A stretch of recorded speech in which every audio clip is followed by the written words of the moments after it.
वित्त वर्ष 2022 में टाटा ग्रुप की सबसे अधिक लाभदायक कंपनी बनने से लेकर इसके 1:10 स्टॉक विभाजन और इसकी 7 कंपनियों के समामेलन की घोषणा करने तक टाटा स्टील ने पिछले साल कई बार सुर्खियां बटोरी। इतना कुछ होने के साथ हम निवेशक इस स्टील कंपनी को ना देखें और ना देखने का विरोध करें, ऐसा तो हो ही नहीं सकता। इसलिए इस वीडियो में हम टाटा स्टील का मौलिक विश्लेषण करेंगे। आगे बढ़ें इससे पहले विनती है कि वीडियो को लेकर जो भी फीडबैक है वो जरूर दीजिएगा। टाटा स्टील को 1907 में एशिया की पहली निजी स्टील कंपनी के रूप में शुरू किया गया था। पहले Tata iron and steel company limited TISCO के रूप में जाना जाता था।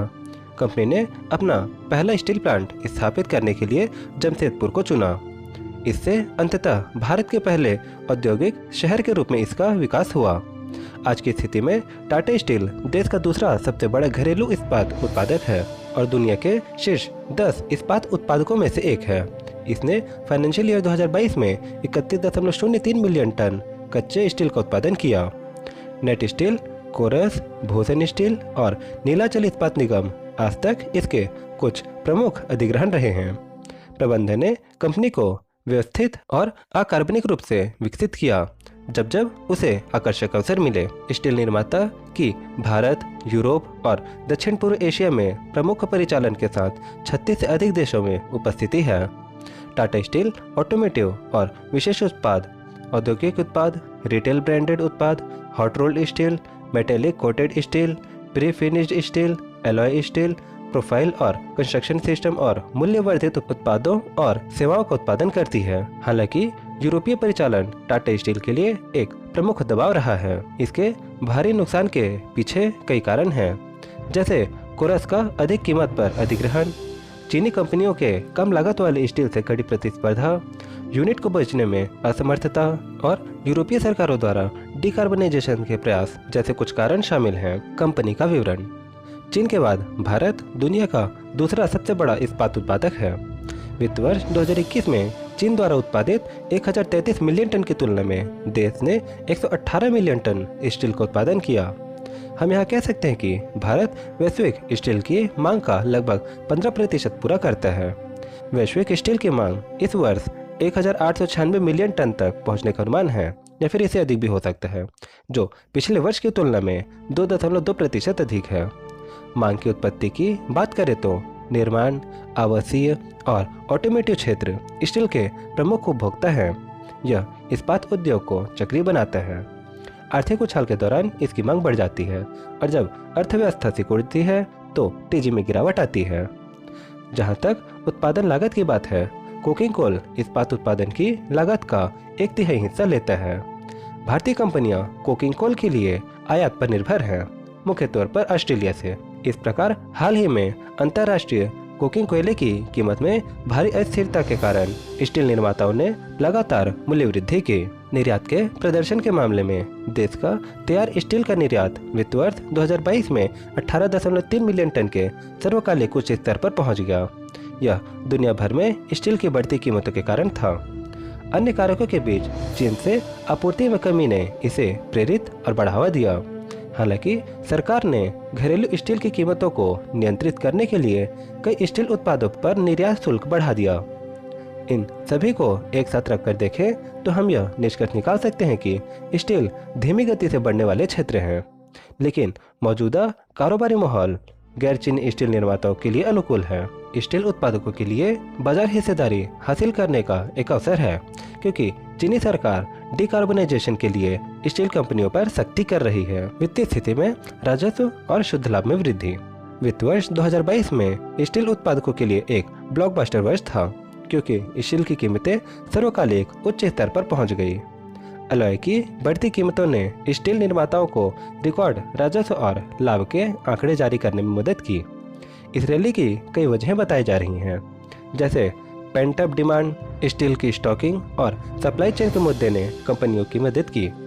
इसके अलावा चीनी सरकार के डिकार्बनाइजेशन और स्थानीय लॉकडाउन के प्रयासों के परिणामस्वरूप चीन में स्टील का उत्पादन कम हुआ।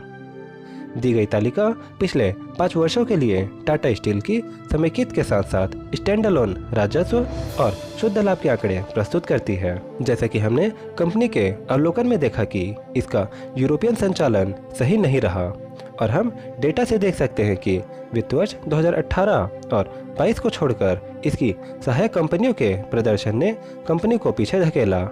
इस प्रकार हम यह निष्कर्ष निकाल सकते हैं कि टाटा स्टील के गैर भारतीय कंपनियों ने समग्र रूप से कंपनी के प्रदर्शन को नुकसान पहुंचाया है। वापसी अनुपात।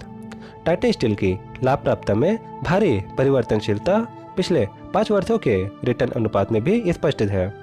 नीचे दी गई तालिका में हम देख सकते हैं कि कैसे दोनों अनुपात नियोजित पूंजी पर रिटर्न ROCE और रिटर्न ऑन इक्विटी ROE में तेजी से उतार चढ़ाव आया है। डेट टू इक्विटी रेशियो और ब्याज कवरेज रेशियो।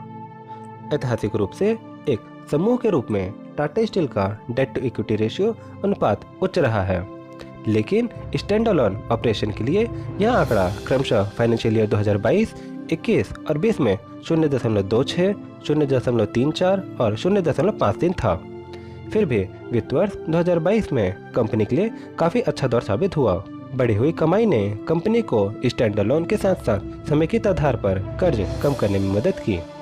दी गई तालिका पिछले 5 वर्षों के लिए टाटा स्टील की समेकित ऋण से इक्विटी अनुपात और ब्याज कवरेज अनुपात की प्रस्तुति करती है। प्रतिस्पर्धात्मक लाभ। टाटा स्टील भारत की उन 3 कंपनियों में से एक है जिनके पास कैप्टिव लौह अयस्क खदानें हैं। इसके अलावा कंपनी के पास कोयले की खदानें भी हैं जो कंपनी को लगभग 20% मांग को पूरा करने में सक्षम हैं।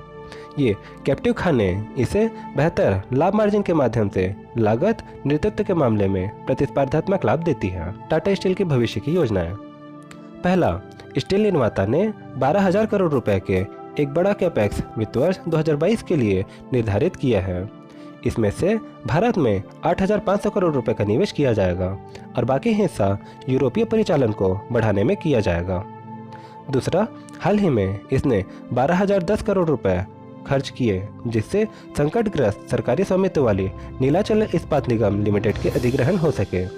इससे कंपनी को लंबे स्टील उत्पादों के उत्पादन के लिए समर्पित सुविधा मिलेगी। तीसरा, अगले 5 वर्षों में कंपनी ने 50 से 60,000 करोड़ रुपए के बड़े पूंजी निवेश की योजना बनाई है। यह टाटा स्टील को 2025 तक 35 मैट्रिक टन की उत्पादन क्षमता को छूने में सक्षम करेगा। कंपनी का दीर्घकालिक लक्ष्य 2030 तक 40 मैट्रिक टन है। चौथा, सितंबर में प्रबंधन ने टाटा स्टील की जटिल होल्डिंग संरचना को सरल बनाने के लिए और लागत बचाने का निर्णय लिया, जिसमें 7 कंपनियों को एक में मिला दिया गया। इससे हर साल 1,000 से 1,500 करोड़ रुपए की लागत कम करने में मदद मिलेगी। और अब चलिए टाटा स्टील का फंडामेंटल देखते हैं। तो इसका मार्केट कैपिटलाइजेशन 1,44,664 करोड़ का है और डिविडेंड यील्ड 4.31% का। कंपनी का जो पिछले साल का सेल्स है 2,43,959 करोड़ का था और नेट प्रॉफिट 41,749 करोड़ का। स्टॉक का पे 5.04 है, ROE 43%, ROCE 32% और डेट कंपनी पे 87,516 करोड़ का है। और इसी के कैश में कंपनी के पास 11,203 करोड़ के इनके पास कैश है। कंपनी का सेल्स ग्रोथ देखें तो पिछले 1 साल में 23, पिछले 3 साल में 16 और पिछले 5 साल में 17% से सेल्स ग्रोथ बढ़ रहा है। वहीं प्रॉफिट ग्रोथ पिछले 1 साल -9% से घटा, लेकिन 3 साल में 67 और पिछले 5 साल में 77% से इनका प्रॉफिट ग्रोथ बढ़ा। CAGR पिछले 1 साल में 4, पिछले 3 साल में 35 और पिछले 5 साल में 10% से CAGR बढ़ा। वहीं ROE पिछले 1 साल में 43, पिछले 3 साल में 24 और पिछले 5 साल में 21% से ROE बढ़ा है। ROCE देखें तो पिछले 1 साल में 32, पिछले 3 साल में 17 और पिछले 5 साल में 15% से ROCE बढ़ा। और होल्डिंग देखें तो प्रमोटर के इसमें 33.92, फॉरेन इंस्टीट्यूशन के 21.52, डोमेस्टिक इंस्टीट्यूशन का 18.17 और गवर्नमेंट के 0.16% का स्टेक है और बाकी बचा पब्लिक के पास 26.23% का स्टेक है। तो यह है दोस्तों एक बहुत ही detail video Tata steel company के बारे में। वीडियो कैसा लगा जरूर बताइए नीचे कमेंट करके और अपना फीडबैक जरूर दीजिएगा।